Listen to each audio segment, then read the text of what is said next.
जी, नमस्कार दोस्तों, ज्ञानालय में आपका स्वागत। और हम लोग तैयारी कर रहे हैं ईएमआरएस एग्जामिनेशन की। और जैसा कि हम लोगों ने कल जो है हिंदी की प्रैक्टिस की थी, सेम उसी तरीके से आज भी हिंदी के वैसे क्वेश्चंस की प्रैक्टिस करेंगे जो एनबीएस प्लस केवीएस में पूछे गए हैं। तो चलिए शुरू करते हैं। शुरू करने से पहले आप लोग या तो पेन पेपर ले लीजिए अपना आंसर लिखने के लिए, या कमेंट बॉक्स खोल लीजिए वीडियो का। पहला क्वेश्चन है, काश टूट पड़ना। काश नहीं होता, ये हमें लग रहा है कि कहीं पे छूट गया होगा। आकाश टूट पड़ना मुहावरे का अर्थ है। फटाफट कमेंट करके बताइए। आकाश टूट पड़ना, इसे आप आकाश समझिए, काश नहीं होता। आकाश या आसमान।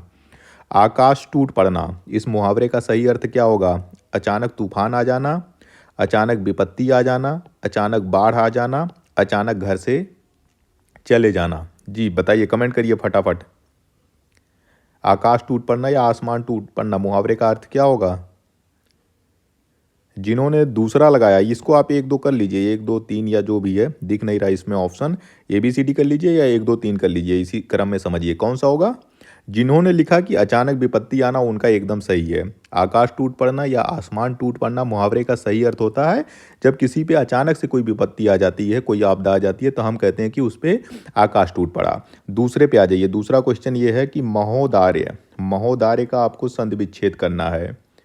महोदार्य का संधि विच्छेद बताइए कौन सा सही होगा। महाधन औदार्य, महाधन औदार्य, महाधन औदार्य, महाधन औदार्य। चलिए बताइए कौन सा होगा, कमेंट करिए। तो जिन्होंने सी लगाया था, तीसरा लगाया था महाधन औदार्य, महाधन औदार्य, महोदार्य का सही संधि विच्छेद है। संधि विच्छेद पढ़ के जाइएगा, पूछेंगे, जरूर पूछेंगे ये लोग। फिर आ जाइए, निम्नलिखित में से कौन सा पर्याय का सही युग्म नहीं है? नहीं को अंडरलाइन कर लीजिए। चलिए बताइए कौन सा सही युग्म नहीं है। सिंह का मृगांक, हाथी का द्वीप, शत्रु का अमित्र, हाथ का पाणी। बताइए कौन सा इसमें सही युग्म नहीं है। एक दूसरे का पर्यायवाची बताना है। तो सिंह का मृगांक नहीं होता है। मृगांक का क्या मतलब होता है? मृग होना चाहिए। सिंह का शेर होता है। ये दोनों एक दूसरे के पर्यायवाची नहीं है। हाथी और द्वीप एक दूसरे के पर्यायवाची हैं। शत्रु हो या अमित्र हो। हाथ को पाणी भी कहते हैं, जैसे चक्र पाणी ना, पाणी का मतलब होता है हाथ है। तो जिन्होंने सिंह और मृगांक लगाया था ये युग्म सही नहीं है। अगले क्वेश्चन पे आते हैं। बजरांग शब्द का पर्याय है। चलिए बजरांग का पर्यायवाची पूछा जा रहा है। भानु, हनुमान, शिव या इंद्र। बजरांग, बजरांग बताइए। भानु मतलब क्या होता है? सूर्य होता है। चलिए बताइए, चलिए फटाफट।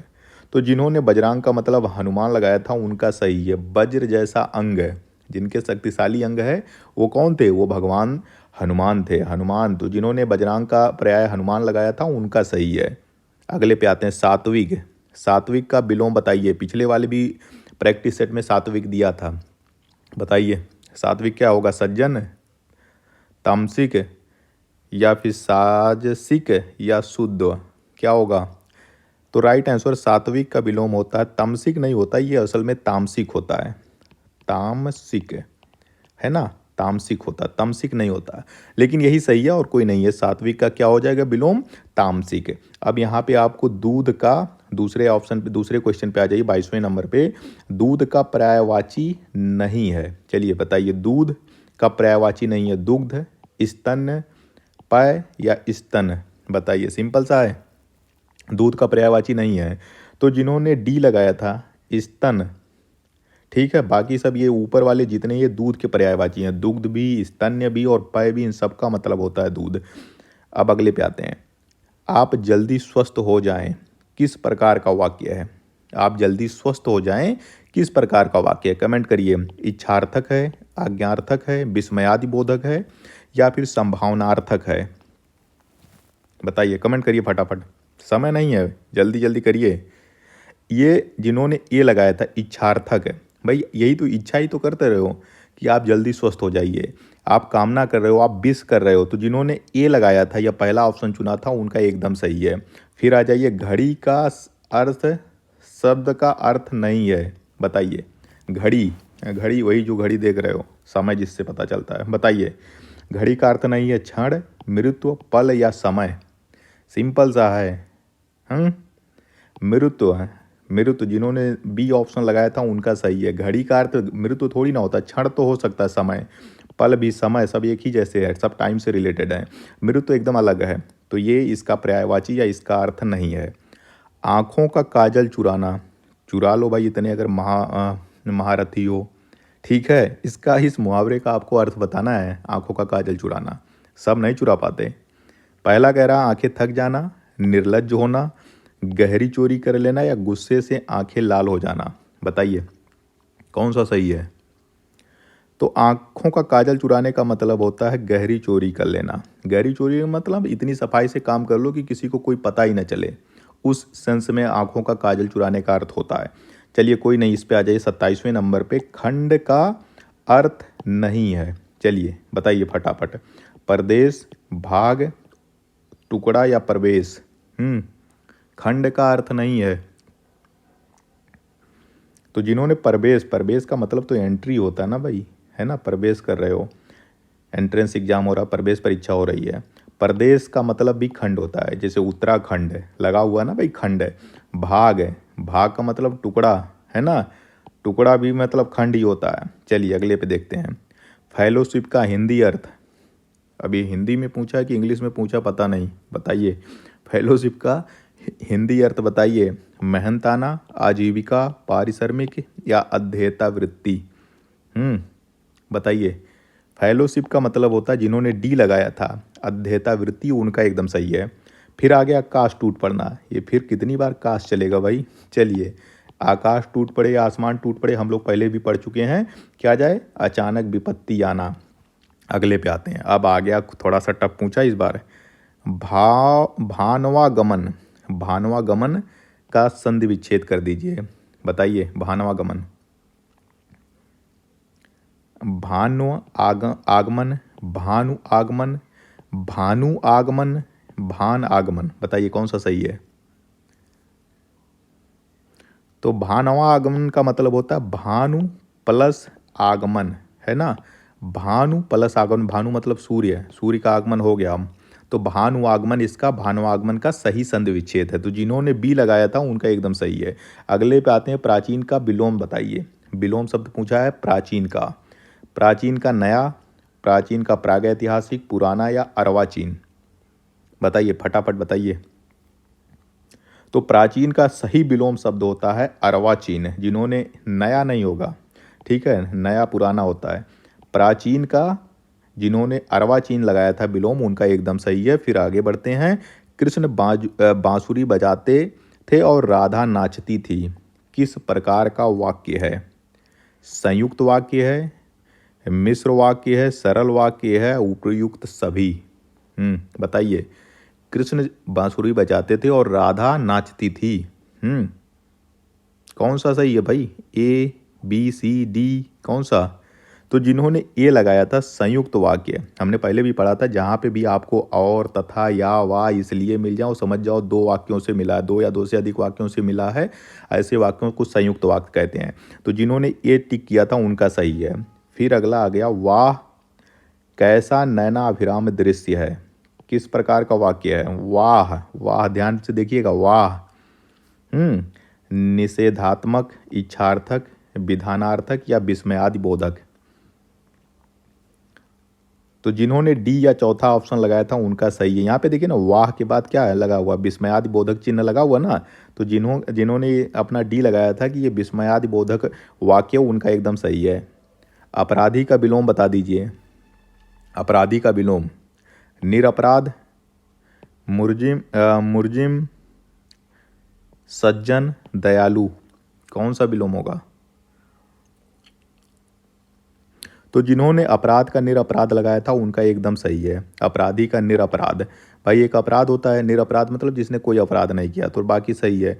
मुलजिम तो वही होता है, अपराधी ही होता है। सज्जन दयालु इसका कोई मतलब नहीं है। अब यहाँ पे पाश्चात्य का फिर से विलोम पूछा गया। पाश्चात्य का विलोम बताइए। आधुनिक, गौड़, पूर्वोत्तर या पौर्वात्य, कौन सा होगा पाश्चात्य का, बताइए। पाश्चात्य का जिन्होंने डी लगाया पौर्वात्य, उनका सही है। पाश्चात्य का विलोम क्या होता है, पौर्वात्य। फिर परवाल, अरे वही परवाल भित्ति, पर्यायवाची है, बताइए। परवाल का बहरा, गूंगा, पागल या मूंगा। बताओ भाई, बता दिया ना, परवाल भित्ती या मूंगा भित्ती भी इसको कहते हैं, यही पर्यायवाची है। तो जिन्होंने डी लगाया था, चौथा लगाया था, उनका सही है। फिर सुग्गा, सुग्गा मतलब तोता है ना, पर्याय है तोता, हिरण, कबूतर या मोर है। हमने तो बता ही दिया। चलिए, सुग्गा का मतलब होता है सुग्गा या तोता, दोनों का एक ही मतलब होता है, एक ही पर्याय है। अगले पे आते हैं। 10 वार का सही समास विग्रह है। 10 वार का समास विग्रह करिए, इसको नहीं बताऊंगा मैं। ये 10 वार नहीं होगा, फिर ये कटा है, हमें लग रहा है ये घुड़सवार होगा। चलिए जो भी है, इन्होंने 10 वार ही लिखा है। 10 वार हो या फिर घुड़सवार हो, घुड़सवार हो, घुड़सवार, घुड़सवार ही होगा हमें लग रहा है। चलिए बताइए, घुड़सवार, घुड़सवार का सही समास विग्रह क्या होगा? घोड़े में घोड़े में सवार, घोड़े पर सवार, घोड़ा और सवार, घोड़ा सवार आदि। बताइए। तो घुड़सवार का समास विग्रह क्या होगा? घोड़े पर सवार, है ना, घोड़े पर ही तो सवार होगा, घोड़े में थोड़ी ना हो जाओगे, घोड़े के ऊपर बैठते हो, घोड़े पर सवार। तो जिन्होंने बी चुना था उनका सही है। लाइसेंस का हिंदी अर्थ बताइए। ये हिंदी में पूछा है, इंग्लिश में पूछा पता नहीं, लेकिन हिंदी में ही ये पूछा गया। लाइसेंस का बताइए। विज्ञप्ति, समाप्ति, अनुज्ञप्ति या अवाप्ति, क्या सही है? अरे ठेके पे लिखा होता भाई, लाइसेंस लिखा होता इतना से इतना तक है। हाँ हाँ, समझ गए। लाइसेंस का क्या होता है? अनुज्ञप्ति, अनुज्ञप्ति, लाइसेंस का सही अर्थ होता है अनुज्ञप्ति। तो जिन्होंने तीसरा लगाया था उनका सही है। मेढक का पर्यायवाची बताइए भाई। मेढक का बहुत पर्यायवाची पूछा गया इसमें। मेढक, कुएं का मेढक नहीं, वैसे कोई सब मेढक। मेढक का पर्यायवाची बताओ भाई, कौन सा सही है? हरी, पालक, सालूर और लातूर, दादुर और केहरी, मंडूक, कूप मंडूक, है ना। अब बिरसाबू बताइए कौन सा सही है? बरसाभू, बिरसाबू नहीं बरसाभू, कौन सा इसमें सही है? तो इसमें राइट आंसर है कूप मंडूक कहते हैं ना, मंडूक का मतलब भी मेढक होता है, मतलब कुएं का मेढक। और बरसाभू मतलब जब वर्षा हो उसके बाद से जब निकलता हो तो मेढक ही निकलता है। तो ये सही है। बाकी आप में इसमें देखोगे तो एक एक सही है, बाकी किसी में कुछ नहीं सही है। इंटरव्यू का अर्थ बता दीजिए। इंटरव्यू तो आप लोगों का नहीं है, खाली प्रिंसिपल वाले पोस्ट में है EMRS के, बाकी तो सबका ऐसे ही है। JSA वालों का वो एक बार टाइपिंग टेस्ट होगा, बाकी सबका डायरेक्ट एंट्री है, अगर यही परीक्षा फाइनल है आपकी। चलिए बताइए, इंटरव्यू का सही अर्थ है अंतः संबंध, परामर्श, विचार विमर्श या भेंट वार्ता। तो इंटरव्यू का हिंदी अर्थ होता है भेंट वार्ता। क्या होता है? भेंट वार्ता। जिन्होंने डी लगाया था सही है। चलते हैं अगले पे, चलते हैं। ये हॉस्टल वार्डन वार्डन मत जाइए, सबके लिए है, सबके लिए हिंदी प्रैक्टिस है। अब ये देख लिए, यहाँ पे दिया गया कंप्रीहेंशन, आपको इसको पूरा पढ़ना है, उसके बाद आपको अर्थ देना है। ये हाँ थोड़ा सा बड़ा है, एक बार इसे आप लोग पढ़ लीजिएगा, रोके पॉज कर लीजिए वीडियो को और पढ़ लीजिए। मैं नहीं रुकूंगा, मैं तो चलता ही रहूँगा, आप लोग पॉज करके रुक के पढ़ लीजिए, क्योंकि आपको पढ़ना पड़ेगा। फिर दूसरा, इसे भी रोक के आप लोग जो है पूरा पढ़ लीजिए, एक बार रोक लीजिए, पूरा पढ़ लीजिए, फिर आते हैं। ठीक है, आप लोगों ने पढ़ लिया होगा। पहला क्वेश्चन इससे जो है पैसे से रिलेटेड है। सुख किनसे उत्पन्न होता है? पैराग्राफ पे बेसिस है, पैराग्राफ के आधार पे ही लिखना और कुछ नहीं लिखना। विश्वास, जड़ता, का और खा दोनों सही है, कोई नहीं सही है, बताइए। तो इसका राइट आंसर है तीसरा, जिनका तीसरा जिन्होंने लगाया उनका सही है। गांव में लोग असंतुष्ट नहीं हैं क्योंकि, बताइए कौन सा सही है? गांव के लिए असंतुष्ट नहीं है, इसका मतलब है शहरों के लिए असंतुष्ट हैं। बताइए। वह अदृश्य पर अपनी चिंता छोड़ देते हैं, उनके पास सभी सुविधाएं हैं, वह शक्तिशाली हैं या कोई नहीं। तो गांव लोगों के पास कहाँ सब सुविधा है यार, शक्तिशाली कहाँ है बेचारे, बताइए। मैं नहीं बता रहा हूँ आपको, उसके बेसिस पे पढ़ाना, पैराग्राफ के बेसिस पे, और कुछ नहीं चलेगा। ठीक है, तो जिन्होंने ये लगाया था या पहला लगाया था उनका एकदम सही है। सृष्टि का विलोम, पहला क्वेश्चन जब हम लोग पढ़े थे तभी आया था सृष्टि, फिर रिपीट हो रहा है। तो सृष्टि का क्या हो जाएगा? जिन्होंने प्रलय लगाया उनका एकदम सही है। सृष्टि का भी सृष्टि मत लगा देना, पहला ही समष्टि बेष्टि ये सब ना लगा देना। तो जिन्होंने प्रलय लगाया था उनका सही है। भीगी बिल्ली होना मुहावरे का सही अर्थ बताइए। सर्दी लग जाना, चौकस रहना, डर जाना, बिल्ली की आवाज़ निकालना। निकालो आवाज़। तो जिन्होंने लगाया ना, डी लगाया मतलब सी लगाया, डर जाना, उनका सही है। भीगी बिल्ली होने का मतलब क्या होता है भाई? डर गए ना, क्या भीगी बिल्ली बन गए?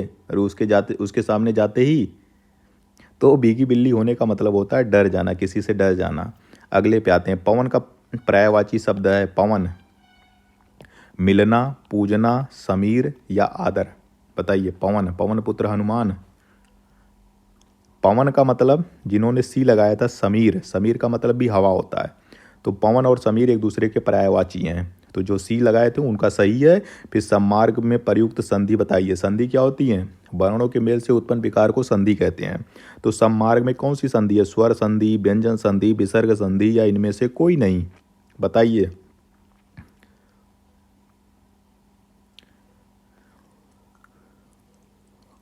तो इसमें है व्यंजन संधि है। सतमार्ग, सम्मार्ग बना हुआ है सतमार्ग से। आधा ता लगा हुआ है, आधा ना हो गया फिर वो आगे बल के। तो इस तरह से क्या, कौन सी संधि है इसमें? सम्मार्ग में जिन्होंने व्यंजन संधि लगाया था उनका सही है। गंगा जल में कौन सा समास है? एक संधि से आ गया, अब समास से आ गया। गंगा जल में कौन सी संधि है? बहुव्रीहि, दिग्गु, तत्पुरुष या अव्ययी भाव? बताइए। गंगा जल, गंगा है जल जिसका, ऐसा जल जो गंगा से मिला है। बताइए कौन सा है गंगा जल में समास?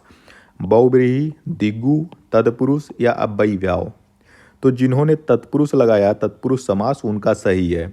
अब इतना समय नहीं कि मैं डिटेल में एक समास पढ़ाऊँ, मैंने पहले ही पढ़ा दिया है। आप जो प्लेलिस्ट में जाके देख सकते हैं अगर आपको और पढ़ना होगा। हिंदी के नाम से बना हुआ प्लेलिस्ट, हॉस्टल वार्डन के नाम से, लेकिन वो सबके लिए है। पूरा तत्पुरुष, पूरा मैंने समास पढ़ाया, पूरी संधि पढ़ाई है। तो गंगा जल में जिन्होंने तत्पुरुष समास लगाया था उनका सही है। निम्नलिखित में से शुद्ध वर्तनी, शुद्ध वर्तनी किसकी है? स्पेलिंग पूछा जा रहा है।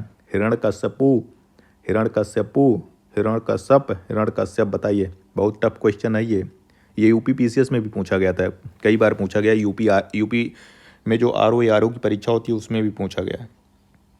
सुनिए। जिसकी गर्दन सुंदर हो उसको क्या कहते हैं? सुदर्शन कहते हैं, सुग्रीव कहते हैं, सुनयन कहते हैं या सुकुमार कहते हैं? जिसकी गर्दन सुंदर है, तो जिन्होंने बी लगाया ना, सुग्रीव, अरे वही बाली और सुग्रीव। हाँ, सुग्रीव की गर्दन सुंदर थी। तो जिसकी गर्दन सुंदर होती है उसको सुग्रीव कहते हैं। सुग्रीव मतलब ग्रीवा। ग्रीवा मतलब होता है गर्दन। अगर आँख आँख अगर सुंदर होता तो सुनयन कहते हैं। सुकुमार भाई कुमार जिसकी शादी ना हुई हो। सुदर्शन अलग चीज़ है। तो जिसकी सुंदर होती है उसको सुग्रीव कहते हैं। निम्न में से कौन सा महादेव की पर्यायवाची है? महादेव हनुमान, ठीक है। अरे महादेव, शंकर महादेव, ठीक है। बताइए कौन सा पर्यायवाची है? नारायण, गरुड़ ध्वज, विशंबर या चंद्रशेखर? बताइए कौन सा है?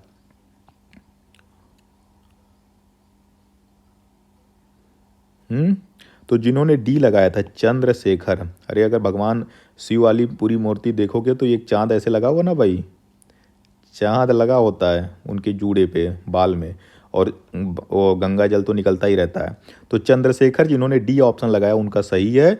फिर चलते हैं, आगे बढ़ते हैं। ये उस पे है, फिर से आ गया, कंप्रीहेंशन है। पूरा पढ़ लीजिए, इसी पे बेसिस से आगे के 2-3 क्वेश्चन होंगे। रोक लीजिए, पढ़ लीजिए। चलिए पहला क्वेश्चन। जीवन में समय का महत्व क्यों है? बताइए। समय काम करने के लिए प्रेरणा देता है, समय की परवाह लोग नहीं करते, समय पर किया गया काम सफल होता है, समय बड़ा ही बलवान। बताइए कौन सा राइट आंसर है। अब ये आपको उस बेसिस पे बताना, पैराग्राफ के बेसिस पे। तो जिन्होंने तीसरा लगाया था कि समय पर किया गया काम सफल होता है, उनका एकदम सही है। खेत का रखवाला उपहास का पात्र क्यों बनता है? बताइए। खेत का रखवाला उपहास का पात्र क्यों बनता है? खेत में पौधे नहीं उगते, समय पर खेत की रखवाली नहीं करता, चिड़ियों का इंतजार करता है, खेत पर मौजूद नहीं रहता है।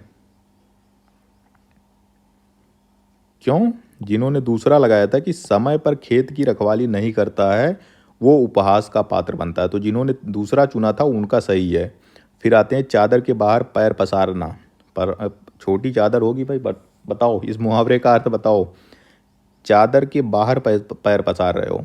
खूब कमाना, आय से अधिक व्यय करना, सेखी बगारना, अत्यधिक व्यय करना। बताइए क्या सही होगा। चादर के बाहर पैर पसारने का मतलब होता है अपनी औकात से बाहर जाना, आय से अधिक व्यय करना, इसमें सबसे सही बैठ रहा है। ठीक है, तो जिन्होंने बी लगाया था उनका सही है। फिर अगले पे आते हैं, शुष्क का विलोम आपको बताना है। उष्ण, आर्द्र, शीत या शिष्ट। तो जिन्होंने शुष्क का क्या होगा, आर्द्र होगा। जिन्होंने बी ऑप्शन चुना था उनका सही है। शुष्क का विलोम होता है आर्द्र। आर्द्र मतलब नमी। घर के लिए पर्यायवाची नहीं है। बताइए, गृह, ग्रह, आलय और निलय। ग्रह, अरे भाई कौन सा हम बृहस्पति और ये ग्रहों की बात कर रहे हैं। गृह मतलब घर तो होता है, ग्रह इसका पर्यायवाची नहीं है। सज्जन का संध विच्छेद कर दो भाई, जल्दी से फटाक दे। सज्जन, सजजन, सतजन, सजजन, सजन। बताइए कौन सा सही है। तो जिन्होंने बी लगाया, सत, हलंत लगा हुआ, सत धन जन, उनका एकदम सही है। ये व्यंजन संधि है, बी वाला सही है। त्रिवेणी में कौन सा समास है, त्रिवेणी। बताइए भाई कौन सा समास है जिसमें संख्या आ जाती है, दो, चौराहा, चौराहा, तिराहा, पचाहा, पंचवटी। संख्या किस में आती है, बहुब्रीहि में, कर्मधार में, यमक में, दिग्गु में। यमक तो अलंकार होता है, इसको हटा ही दो। अलंकार पूछे ही नहीं जा रहा, समास पूछा जा रहा, तो हम क्यों इसमें अपना दिमाग कमाएं। बताओ। तो जिन्होंने दिग्गु समास लगाया उनका सही है। जहाँ पे भी संख्या आपको मिल जाए और उसका वही अर्थ निकलता हो, मतलब तीसरा अर्थ निकलेगा तो बहुब्रीहि हो जाएगा। लेकिन अगर संख्या निकल रहा और उसका वही मतलब आ रहा है तो वो दिग्गु समास आ जाती है। जैसे तीन, तीन वेणी, मतलब ये संगम है। संगम का मतलब इलाहाबाद प्रयागराज में है, जहाँ पे तीन नदियाँ आपस में, गंगा यमुना सरस्वती मिलती हैं। सरस्वती तो दिखती नहीं है, नीचे से आती हैं, माना जाता है ऐसा। तो त्रिवेणी का मतलब होता है संगम, जहाँ पे तीन नदियाँ मिलती हैं। तो ये दिग्गु समास है। किसकी वर्तनी शुद्ध है, शुद्ध वर्तनी बताइए। कलेश, कलेश, कलेश, कलेश, सब कलेश ही कलेश है, चारों तरफ कलेश। तो जिन्होंने सी चुना है, कलेश, आधा का लापा एक मात्रा बड़ा सा सुना है, उनका सही है कलेश। यही ऐसे ही पूछा जाएगा, बहुत क्लोज पूछते हैं कभी कभी। समुद्र की आग, हमने उससे पहले वाले उसमें प्रैक्टिस में बताया था। एक तो जंगल की आग होती है, एक पानी या समुद्र की आग होती है। बताइए समुद्र की आग, दावानल, जलागम, बड़वानल या भीषणाग्नि, कौन सा सही है। दावानल मतलब जंगल की आग होती है। तो जिन्होंने सी लगाया था, बड़वानल, उनका एकदम सही है। समुद्र की आग को बड़वानल भी कहते हैं। अशुद्ध वाक्य छांटिए, सबसे ज़्यादा इसी में दिक्कत होती है। ये तो छोटे छोटे वाक्य दिए हैं, लेकिन अशुद्ध वाक्य वाले में, शुद्ध वाक्य अशुद्ध वाक्य में ही थोड़ी सी दिक्कत आती है। इसके बाद क्या हुआ, मेरे पास केवल एक घड़ी है, मेरा चश्मा तुमसे अच्छा है। ठीक है, अच्छा होगा। तुम सबसे सुंदर हो, बहुत भाई। बताइए, तुम सबसे सुंदर हो। अशुद्ध बताना है, देख लो, शुद्ध ना बता देना। ठीक है, तो जिन्होंने सी लगाया था उनका सही है। मेरा चश्मा तुमसे अच्छा है, तुम्हारे चश्मे से अच्छा है ना, तुमसे अच्छा है मतलब क्या होता है, सही कंपैरिजन नहीं हो पा रहा है। तो सही अशुद्ध वाक्य आपका जिन्होंने सी लगाया था उनका सही है। एक बार फिर से सब पढ़ लीजिएगा, फिर अगले पे आते हैं। ये फिर गद्यांश पे दिया हुआ है, पॉज कर लो, पढ़ लो, इसे भी पढ़ लो।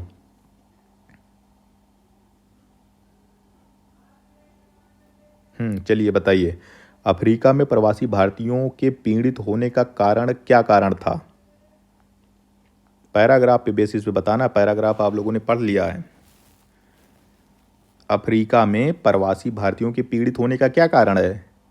निर्धनता, धनिकता पर आधारित भेदभाव, रंग भेद और सामाजिक स्तर से संबंधित भेदभाव, धार्मिक भिन्नता पर आश्रित भेदभाव, विदेशी होने से उत्पन्न मनमुटाव। तो जिन्होंने रंग भेद लगाया उनका एकदम सही है, खा ऑप्शन इसका सही है। गांधी जी अफ्रीका वासियों और भारतवासियों के मध्य क्या स्थापित करना चाहते थे। सहज प्रेम और सहयोग की भावना, पारिवारिक अपनत्व की भावना, अहिंसा और सत्य के प्रति लगाव, विश्व बंधुत्व की भावना। तो जिन्होंने का लगाया उनका सही है, सहज प्रेम और सहयोग की भावना। यही दोनों के बीच में लाना चाहते थे, अफ्रीकी वासियों और भारतवासियों को एक साथ करना चाहते थे। किसके माध्यम से, सहज प्रेम और सहयोग की भावना से। अब यहाँ पे बताइए कि निम्नांकित में से कौन सा शब्द वृद्धि संधि का उदाहरण नहीं है। वृद्धि संधि का उदाहरण नहीं है, टफ हो गया भाई। सदैव, जलौघ, गुरूपदेश या फिर परमौदार्य। बताइए कौन सा वृद्धि संधि का उदाहरण नहीं है। सदैव होता है सदा धन एव, जलौघ होता है जल धन औघ, जल धन ओघ, गुरु उपदेश में होता है गुरु धन उपदेश, और परम औदार्य का होता है परम औदार्य। तो इसमें जो ये गुरु उपदेश है ना, बड़ा ऊ की मात्रा, ये जो है दीर्घ संधि है। बाकी ये और ये सब के सब वृद्धि संधि हैं। गुरु उपदेश तो जिन्होंने सी लगाया था उनका सही है। इनमें से कौन सा अव्ययी भाव समास है? अव्ययी भाव, एक एक, अन्न जल, गरीब अमीर, सुख दुख। अव्ययी भाव समाओ। तो जिन्होंने पहला चुना था उनका सही है। एक एक का मतलब होता प्रत्येक, बाकी अन्न और जल, अमीर और गरीब, सुख और दुख। जहाँ पे भी और आ जाए या आ जाए तथा आ जाए वो सब के सब होते हैं द्वंद्व समास। ठीक है, द्वंद्व समास। तो ये तीनों द्वंद्व समास हैं। एक एक ही जो है प्रत्येक उसका मतलब होता है। तो ये अव्ययी भाव समास है। निषिद्ध का विलोम बता दीजिए। निषिद्ध का सिद्ध, अनिषिद्ध, विहित या घृणित। बहुत बार पूछता है निषिद्ध। तो जिन्होंने विहित लगाया है उनका सही है। गुण खाए गुलगुले से परहेज करना। हाँ भाई खाओ। बताओ, आपको नहीं खाना है, आप बताओ, आप आंसर बताओ। गुण क्या, चीनी तो मिल नहीं रहा, गुण क्या मिलेगा? गुण खाए गुलगुलों से परहेज। ठीक है, अब पता नहीं, ऑल इंडिया लेवल का एग्जामिनेशन है। ये साउथ में भी यही गुण चलता है, गुलगुला चलता है, नॉर्थ ईस्ट में यही गुण गुलगुला चलता है कि कुछ और चलता है, पता नहीं भाई। चलो ठीक है। हाथी के दांत होना, ढोंग करना, दोहरा व्यवहार करना या नकली व्यवहार करना। गुण खाए गुलगुलों से परहेज करने का मतलब होता है ढोंग करना। मतलब गुण तो खा रहे हो लेकिन गुलगुला नहीं खाओगे। गुलगुला गुण से ही बनता है। तो एक चीज़ तो खा रहे हो, दूसरे पे मना कर रहे हो। क्या कर रहे हो? ढोंग कर रहे हो। और क्या कर रहे हो? तो जिन्होंने बी लगाया था उनका सही है। सुधा का, यहाँ पे आ जाइए, सुधा का पर्यायवाची नहीं है। सुधा, सुधा अमृत क्या होता है? सुधा, अमीय, सोम, अमृत या रवि, कौन सा पर्यायवाची नहीं है इसमें? सुधा का मतलब होता है अमृत। ये तीनों ना जो होते हैं, सोम, अमीय, अमृत, ये सब सुधा के पर्यायवाची हैं। रवि का मतलब तो सूर्य होता ना भाई, सूरज। तो जिन्होंने डी लगाया था उनका सही है। निम्नलिखित में से कौन सी वर्तनी शुद्ध है? शुद्ध वर्तनी बता दीजिए। उज्ज्वल का पूछा गया है, हर जगह उज्ज्वल ही लिखा हुआ है। तो जिन्होंने बी लगाया, ऊ आधा जा वाला, ये वाला, उनका सही है। बाकी सब गलत हैं इसमें। अशुद्ध वाक्य छांटिए, यही सबसे ज़्यादा इसी में दिक्कत होती है, टाइम भी लगता है। अशुद्ध वाक्य, वह गुलामी की बेड़ियों में जकड़ा था। आत्मा अमर है, ठीक है, अमर है ही है। असत्य बोलना उसकी आदत था। वह अपनी धुन में जा रही है। कौन सा है? अशुद्ध। तो जिन्होंने सी लगाया ना, असत्य बोलना उसकी आदत था, आदत था नहीं, आदत थी, तो ये अशुद्ध वाक्य है। तो सी जिसका था उसका सही है। युधिष्ठिर सबसे बड़े पांडव थे। भाई लेकिन यहाँ युद्ध स्थिर लिखा हुआ, ठीक है, इसको सही कर दीजिए। सही शब्द आपको बताना है, वर्तनी बतानी है युधिष्ठिर की। तो जिन्होंने पहला चुना युधिष्ठिर, उनका एकदम सही है। युधिष्ठिर का मतलब होता है जो युद्ध में स्थिर रहे, विचलित ना हो। बड़े भैया थे ना पांडव में, वही थे भाई, हमेशा शांत रहते थे। अगर महाभारत देखे हो, कुछ भी हो जाता था वो हिलते डुलते नहीं थे, घबराते नहीं थे। तो सही है, जिनका ये जिन्होंने चुना था उनका सही है। फिर चलते हैं, आगे बढ़ते हैं। फिर आ गया केबीएस का। चलो आज देखते हैं। एक तो करेला दूजे नीम चढ़ा। ठीक है भाई, करेला भी था, नीम पे भी चढ़ गया। क्या अर्थ होगा इसका? करेले और नीम का रस मिलाना। करेले और नीम का संयोग स्वास्थ्य के लिए हितकर होता है। एक साथ दो या कई दुर्गुणों का होना। करेले की बेल का नीम के वृक्ष पे चढ़ना। बताओ भाई, एक तो करेला दूजे नीम चढ़ा। तो जिन्होंने तीसरा चुना था उनका सही है। मतलब एक तो करेला भी कड़वा होता है, नीम तो होता ही होता है। तो जब किसी व्यक्ति में एक साथ दो या दो से अधिक गुण होते हैं तो उसके लिए कहा था एक तो करेला दूजे नीम चढ़ा। तो जिन्होंने चुना था उनका सही है। चलिए अगले पे आते हैं। जल पिपासु कौन सा समास है? जल पिपासु तत्पुरुष, दिग्गु, बहुब्रीहि या द्वंद्व? फटाफट बताइए। जल पीने की इच्छा रखने वाला, जल पिपासु का अर्थ होता है, समास विग्रह यही होता है। तो जिन्होंने तत्पुरुष समास लगाया हो उनका सही है, बाकी सब अलग, इनके अलग मतलब होते हैं। फिर चलते हैं अगले पे। जिस संज्ञा से पदार्थ में पाए जाने वाले किसी धर्म का बोध होता है उसे कौन सी संज्ञा कहते हैं? भाववाचक, वस्तुवाचक, जातिवाचक या व्यक्तिवाचक? किसी धर्म का बोध हो, क्या कहेंगे? बताइए। तो जिन्होंने भाववाचक संज्ञा लगाया हो उनका सही है। तपोवन का, इसमें कौन सी संधि है तपोवन में? तपोवन में व्यंजन संधि, स्वर व्यंजन संधि, स्वर संधि, विसर्ग संधि। तो जिन्होंने चौथा लगाया ना विसर्ग संधि, उनका सही है। तपोवन का अगर आप जो है संधि विच्छेद करोगे तो तपाह धन वन हो जाएगा। तपाह, आहा की मात्रा जहां भी आ जाए, तपाह ये वाली आती है, तपाह वन होता है। तो जहां पे आहा की मात्रा आ जाए वो समझ जाइए विसर्ग संधि है। निम्नलिखित में से कौन सा युग्म असंगत है? अंडरलाइन कर लो, बताओ। खाना पीना, आचार विचार, नून तेल, अन्न जल। नून रोटी खाएंगे, जिंदगी संग ही बिताएंगे। चलिए ठीक है ना। तो जिन्होंने लगाया ना, पीना खाना नहीं होता, खाना पीना होता है, ये असंगत है। ठीक है, बाकी आज को इसी पे, यहीं पे हम इस वीडियो को रोक रहे हैं। अब पूरा पीडीएफ मैं आप लोगों को दे रहा हूँ डिस्क्रिप्शन बॉक्स में, कमेंट बॉक्स में, इसको डाउनलोड कर लेना। एक बार एग्जामिनेशन से पहले, जाने से पहले एक बार पढ़ भी लेना।